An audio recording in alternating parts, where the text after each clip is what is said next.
पुष्पबाण चढ़ाते हैं, इसके साथ ही एक साधक की साधना संपन्न होती है। भगवान राम की प्रथम यात्रा एक साधक की साधना है। एक साधक साधना के लिए निकले हैं। सबसे पहले उन्होंने दुराशा नामक तटिका का हनन किया है। दुराशा का अर्थ यह होता है, साधक जनों, जहां जो वस्तु है ही नहीं वहां से आशा रखना दुराशा है। ये निराशा नहीं है, दुराशा है। जैसे संसार में सुख है ही नहीं तो वहां सुख की आशा रखना दुराशा है। साधना में आगे बढ़ना चाहते हो तो पहला चरण उस दुराशा का एक ही बाण से हनन कीजिएगा। मुझे संसार से कोई आशा नहीं, संसार में मैं सेवा करने के लिए आया हुआ हूं, संसार से मुझे अपेक्षा कुछ नहीं। दुराशा हाथ आएगी। भगवान श्री अपनी साधना के माध्यम से हमें बहुत सी बातें स्पष्ट करते हैं। ऐसी दुराशा का हनन कर दीजिएगा और आगे बढ़िए। आपकी बुद्धि यदि जड़ बन गई है, अहल्या बन गई है, उसे चेतन कीजिए।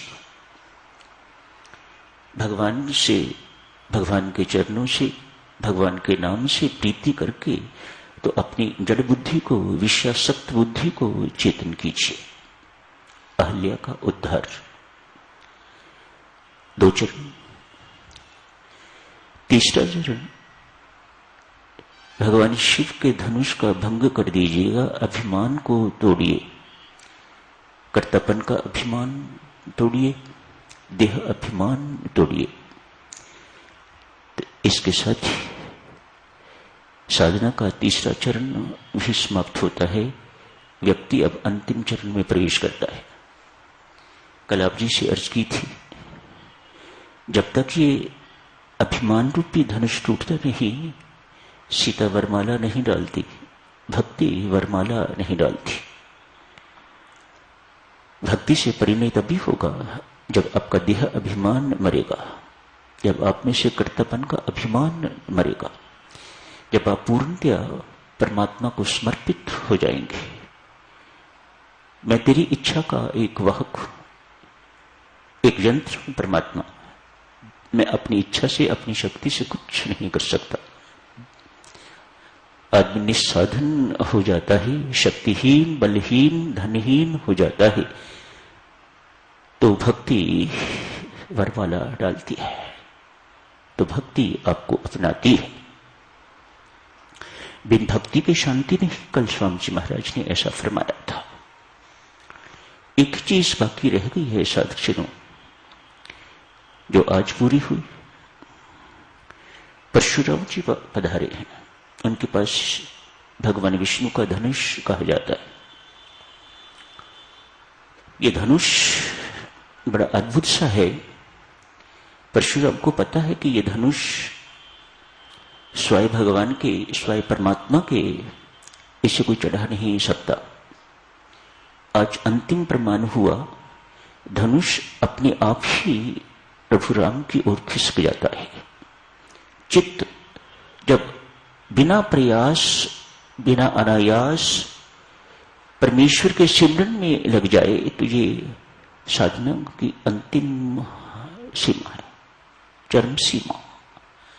इसके साथ ही साधना संपन्न होती है। भगवान श्री भक्ति को लेकर तो अपने साथ प्रस्थान करते हैं अयोध्या की ओर। परिणय हो गया, विवाह हो गया, एक साधक की साधना संपन्न हो गई। आगे की चर्चा साधक आप जी ने पढ़ी है। संबंध की थोड़ी सी चर्चा करने के बाद साधक,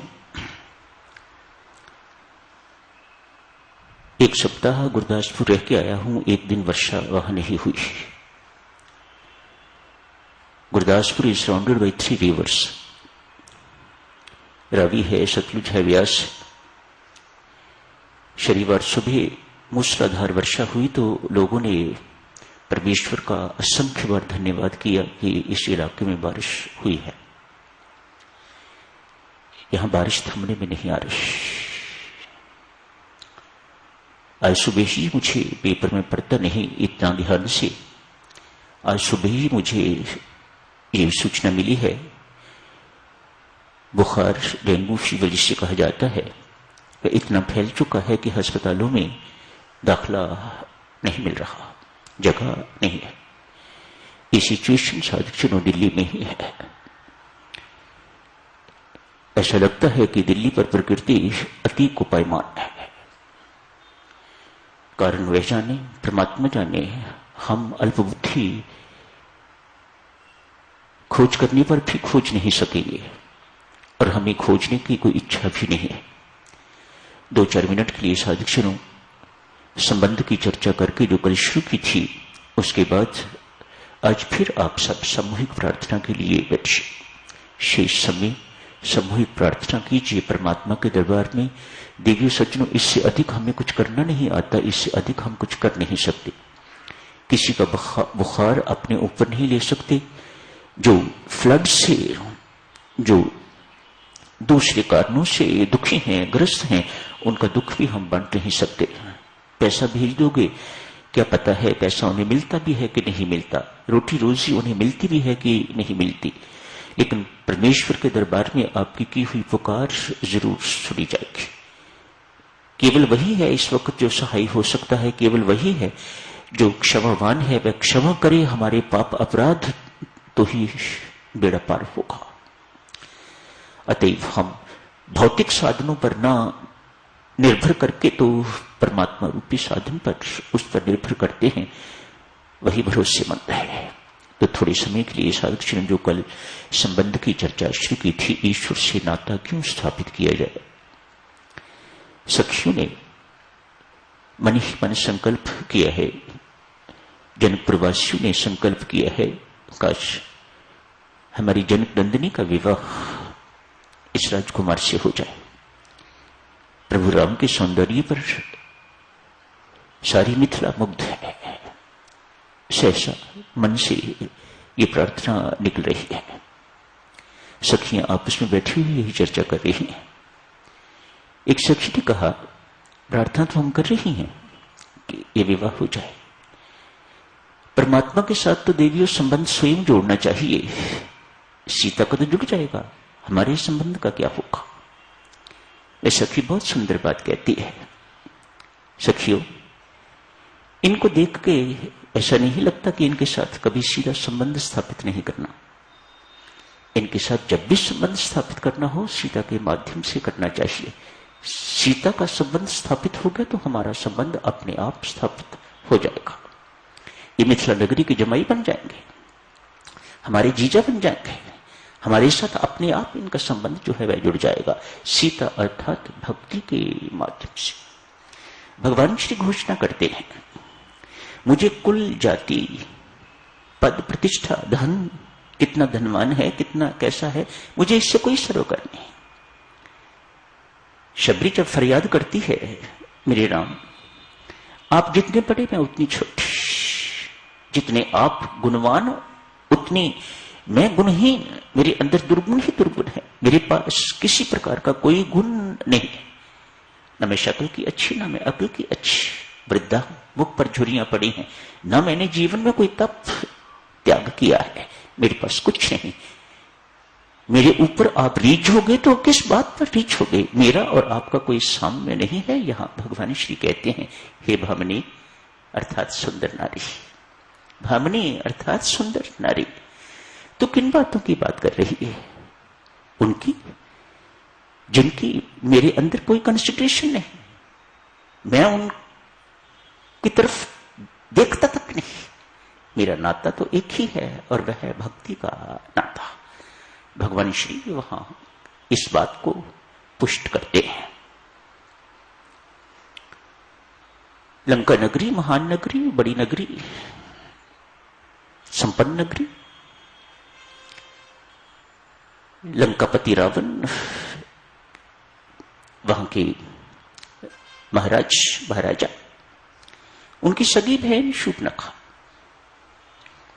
कैसा कुल है।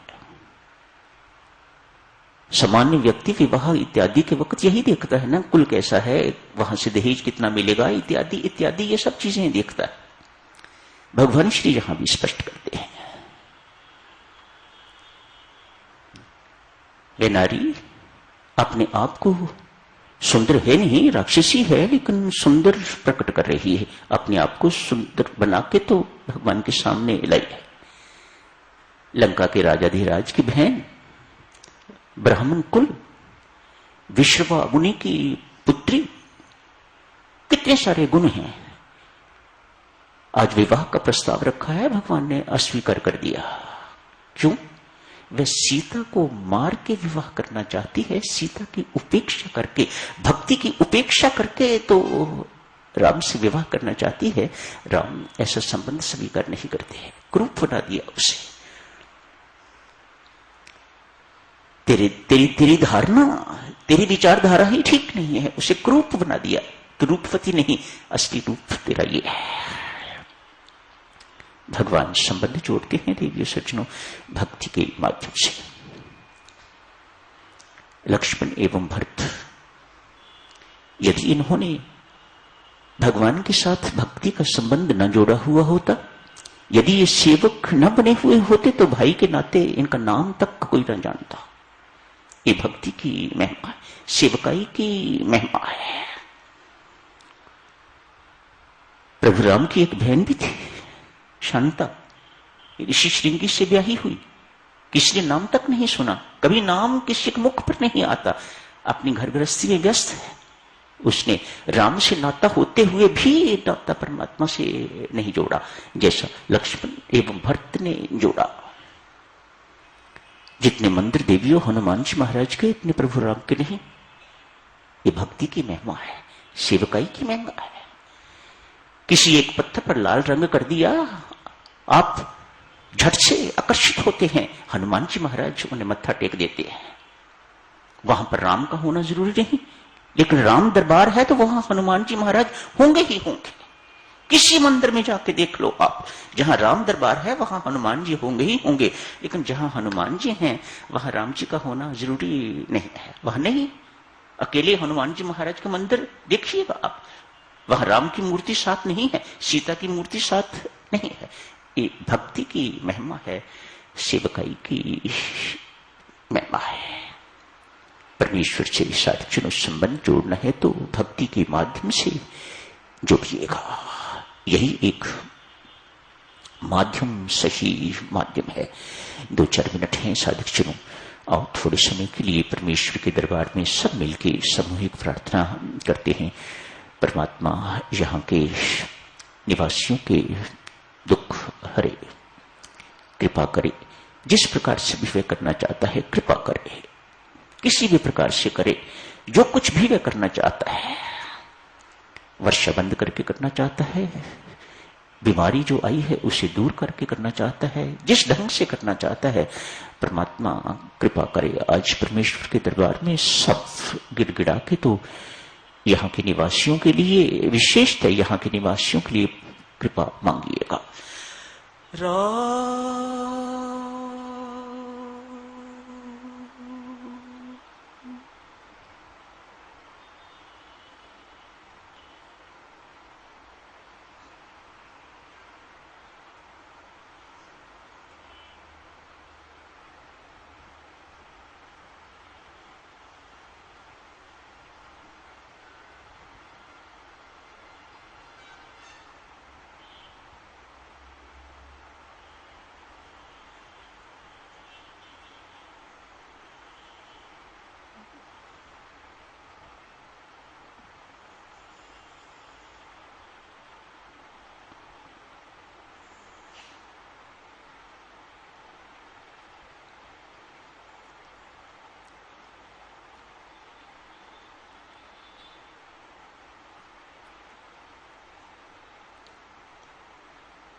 आज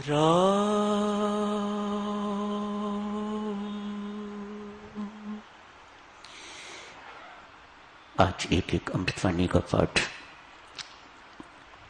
परमात्मा के श्री चरणों में रखिए। परमेश्वर, हमारी तुच्छ भेंट स्वीकार कीजिए, हमारी ये भेंट स्वीकार कीजिए। दिल्ली निवासी आपकी कृपा के पात्र बन सकें, कृपा के पात्र बन सकें। परमात्मा कृपा कीजिए, कृपा कीजिए।